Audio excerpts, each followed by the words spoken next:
159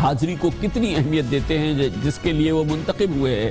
اس حوالے سے یہ بات بہت اہم ہے کہ خود وزیر اعظم نواز شریف کی حاضری کا تناسب پارلیمنٹ میں 17% ہے اس وقت تک.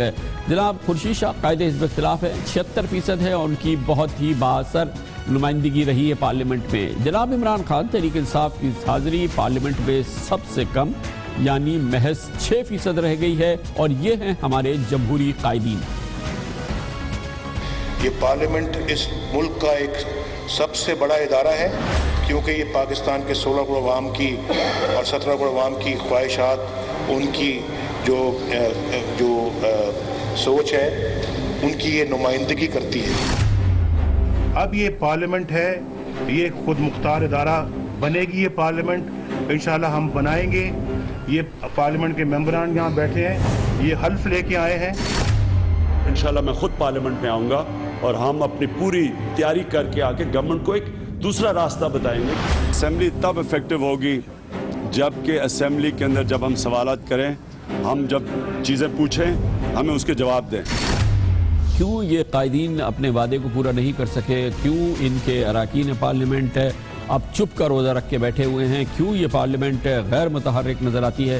یہ بات کرتے ہیں اور اس کے لیے ہمارے ساتھ موجود ہیں فافن کے اسپوکس پرسن جناب شہزاد انور. جی شہزاد انور صاحب، کیا وجہ ہے یہ ہمارے اراکین پارلیمنٹ، ہمارے قائدین پارلیمنٹ میں متحرک نظر نہیں آتے، آدھے سے زیادہ خاموش رہتے ہیں، آج تک انہوں نے کچھ بولا ہی نہیں، اور اس میں سے جو کلیدی لوگ ہیں وہ پارلیمنٹ میں آتے ہی نہیں؟ 10%، 5%، 6% ان کی حاضری رہی ہے. کیا وجہ ہے یہ؟ اصل میں مسئلہ ہی یہ ہے کہ بہت سارے فیصلے جب ہماری پولیٹیکل پارٹیز اس بات کو اتنی اس ایوان کو اور اس فورم کو اتنی اہمیت نہیں دیتی جس کی اہمیت، جب ہم باتیں تو کرتے ہیں سپرمیسی آف پارلیمنٹ کی، مگر فیصلے ہم ہاؤس سے باہر کرتے ہیں. چھوٹے سے چھوٹا فیصلہ ہو، کوئی بھی فیصلہ ہو، وہ ہاؤس سے باہر ہوتا ہے، اس میں پارلیمان کو اتنی اہمیت نہیں دی جاتی. یہی وجہ ہے کہ جو ممبر ہیں ان کے لیے بھی اس کی اہمیت اسی طرح کی ہے جس طرح کی پولیٹیکل پارٹیز کے لیے.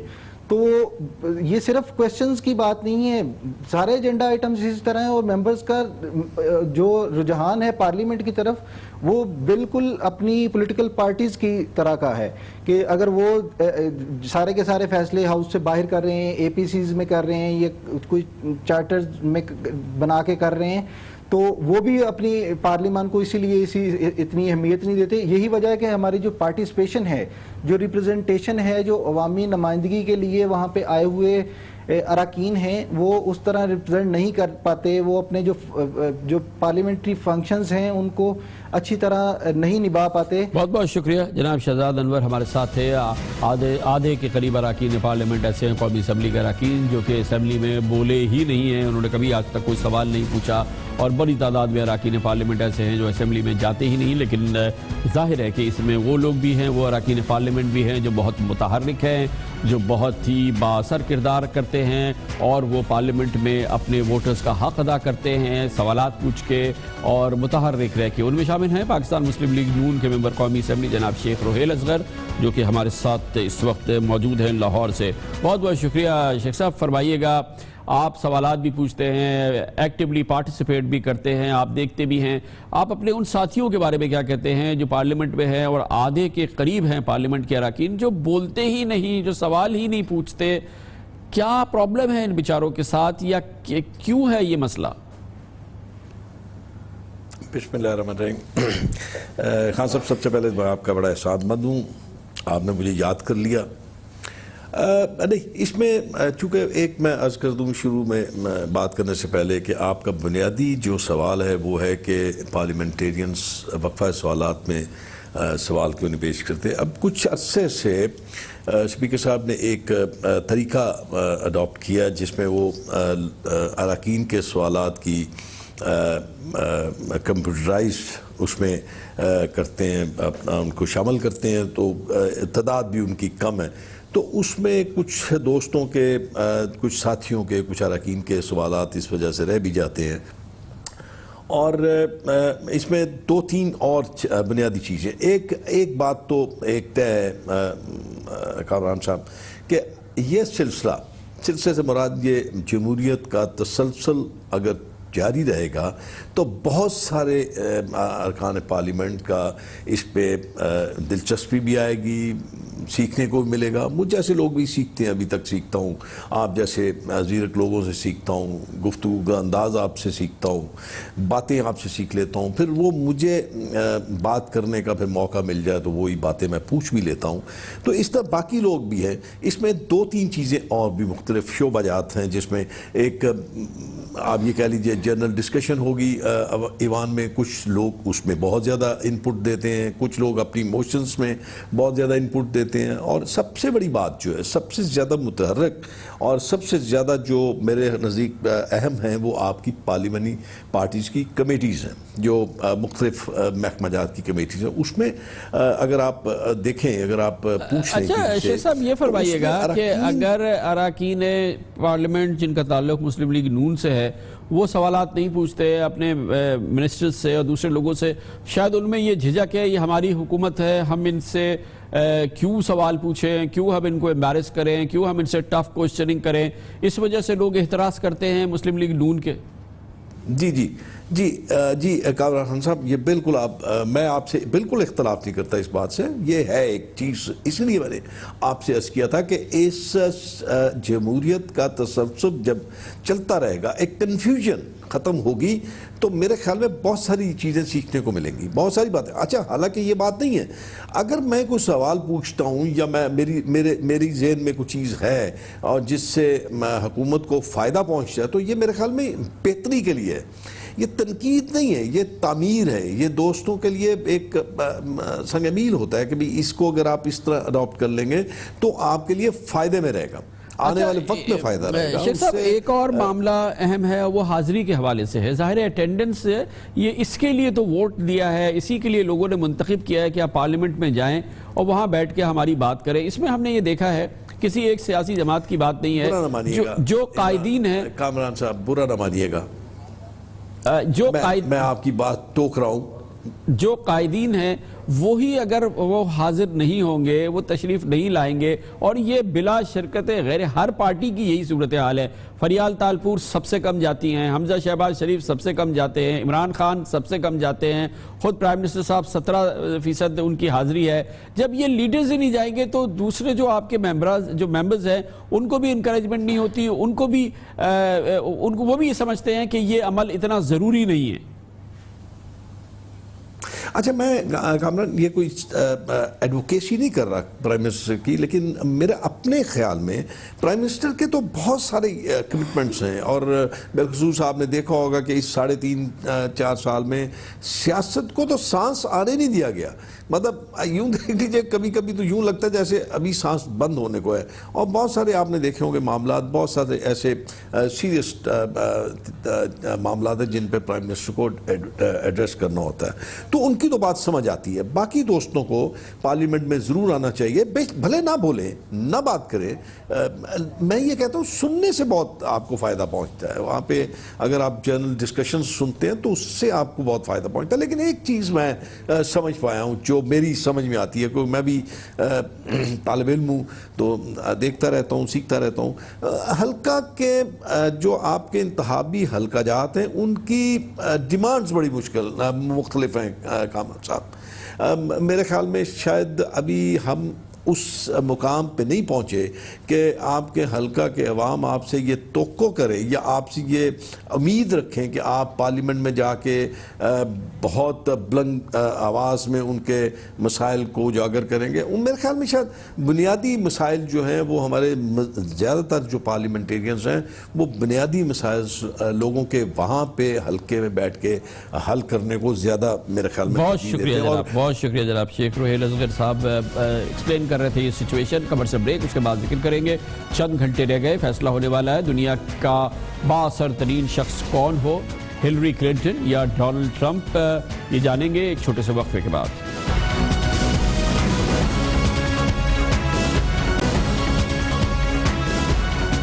کم از کم 10 گھنٹے لگیں گے کہ ہمیں اندازہ ہونا شروع ہو کہ امریکہ کا صدر کون شخص ہوگا، دنیا کا طاقتور ترین شخصیت کون ہوگی. اور امریکہ میں اس طرح کے الیکشن بہت کم دیکھنے ہمیں آئے ہیں. بہت ہی کڑے مقابلہ ہوا ہے. ڈیموکریٹک پارٹی کی امیدوار ہلری کلنٹن اور ریپبلکن پارٹی کے امیدوار ڈونلڈ ٹرمپ کے درمیان۔ ڈونلڈ ٹرمپ کے خیالات نے پوری دنیا میں لرزہ طاری کیا ہے، خود ان کے ملک امریکہ میں جہاں اب بھی بہت بڑی تعداد میں لوگ انہیں ووٹ ڈال رہے ہیں، ایک بہت بڑا حلقہ اس بات سے بہت پریشان ہے کہ کہیں ڈونلڈ ٹرمپ امریکہ کے صدر نہ بن جائے، لیکن صورتحال ابھی واضح ہونے میں باقی ہے۔ ووٹرز بڑی تعداد میں ووٹ ڈال رہے ہیں اور جو کہا یہ جا رہا ہے کہ گورے جو ہے، خالصتاً گورے جو ہیں وہ ڈونلڈ ٹرمپ کو زیادہ ووٹ دے رہے ہیں، جبکہ مائنورٹیز اور امیگرنٹس اور مسلمان جو ہیں وہ ہلری کلنٹن کو ووٹ دے رہے ہیں۔ مگر اس وقت ہو کیا رہا ہے کہ جاننے کے لیے ہم جاتے ہیں نیو یارک، جہاں پر ایک پولنگ اسٹیشن کے باہر موجود ہیں ہمارے کورسپونڈنٹ معاوض صدیقی۔ کیا صورتحال ہے معاوض صاحب اس وقت؟ جی کامران صاحب، پولنگ شروع ہوئے 6 گھنٹے سے زائد گزر چکے ہیں نیو یارک میں، اور بڑی تعداد میں لوگ یہاں ووٹ ڈال رہے ہیں۔ جب ہم یہاں پولنگ اسٹیشن پہ صبح 5:30 بجے آئے تو اس وقت لائن لگی ہوئی تھی اور 6 بجے پہلا ووٹ پڑا تھا، تو اس سے اندازہ لگا لیں کہ لوگ 5:30 بجے سے لائن میں لگے ہوئے تھے۔ آج کیونکہ ویسے چھٹی نہیں ہوتی ہے، صرف گورنمنٹ کی چھٹی ہوتی ہے، اس کی وجہ سے بھی لوگ ارلی آتے ہیں، لیکن لوگوں کا یہ کہنا تھا کہ ہم نہیں چاہتے کہ شام تک زیادہ رش ہو جائے گا، زیادہ جو ہے وہ ووٹ ڈالنے میں دقت ہوگی، اس لیے ہم ارلی ووٹ ڈال رہے ہیں۔ تو بڑی تعداد میں لوگوں نے یہاں آئے ہیں، ووٹ ڈالا ہے، اور لوگوں کا موڈ یہ نظر آتا ہے اس وقت کہ دونوں جانب سے ایک ایسا تناؤ ہے، اس لیے لوگ زیادہ سے زیادہ نکل رہے ہیں۔ جو ہلری کلنٹن کے حامی ہیں وہ بھی نکل رہے ہیں، اور ہماری اطلاعات کے مطابق، میڈیا کے مطابق، جو سفید فام اکثریت کی ریاستیں ہیں اس میں بھی لوگ بڑی تعداد میں ووٹ ڈالنے نکل رہے ہیں، اور یہ بڑے موڈ تو یہی نظر آتا ہے، اور جو سروے یہی کہتے ہیں کہ ہلری کلنٹن شاید لیڈ لے جائیں، لیکن کچھ کہا نہیں جا سکتا۔ ہے امریکہ میں 3-4 ٹائم زونز ہیں، یہ کب ہمیں اندازہ ہونا شروع ہوگا؟ کیا ہمیں ایگزٹ پولز یا دوسرے حوالوں سے، کاؤنٹنگ کے حوالے سے، کہ کیا ہو رہا ہے، کون جیت رہا ہے، یعنی کہ ٹھوس نتیجے کب آنے لگیں گے؟ جی کامران صاحب، ٹائم زون کی وجہ سے یہاں نتائج آنے میں ذرا دیر ہوتی ہے، یعنی نیو یارک میں صبح 6 بجے پولنگ شروع ہوئی اور رات 9 بجے ختم ہوگی، کیلیفورنیا میں بھی صبح 6 بجے اور شروع ہوئی اور 9 بجے ختم ہوگی، لیکن یہ 3 گھنٹے کا ڈفرینس ہے۔ تو نیو یارک میں جس وقت رات کے 12 بج رہے ہوں گے تو اس وقت اس کے بعد پولنگ بند ہوگی اور نتائج 1 بجے سے آنا شروع ہوں گے۔ اس کے علاوہ میڈیا وغیرہ جو ایگزٹ پولز وغیرہ دیتے ہیں، لیکن اب وہ فائنلی نہیں دیتے۔ پہلے ایل گور میں جب اعلان کرنے کے بعد، ایل گور کے زمانے میں جب اعلان کر دیا تھا کہ ایل گور کو ڈکلیئر کر دیا تھا میڈیا نے پریزیڈنٹ، اس کے بعد صورتحال بدلی تو میڈیا احتیاط کرتے ہیں اس حوالے سے، لیکن یہ ضرور ہے کہ تھوڑا ٹائم لگے گا، لیکن اس وقت تک صورتحال سامنے نظر آنا۔ بہت شکریہ معاوض صدیقی ہمارے ساتھ تھے۔ اس کے ساتھ ہی ہمارے آج کے پروگرام کا اختتام ہوتا ہے۔ کل آپ سے پھر ملاقات ہوگی، کل تک کے لیے کامران خان کو اجازت، اللہ حافظ و ناصر۔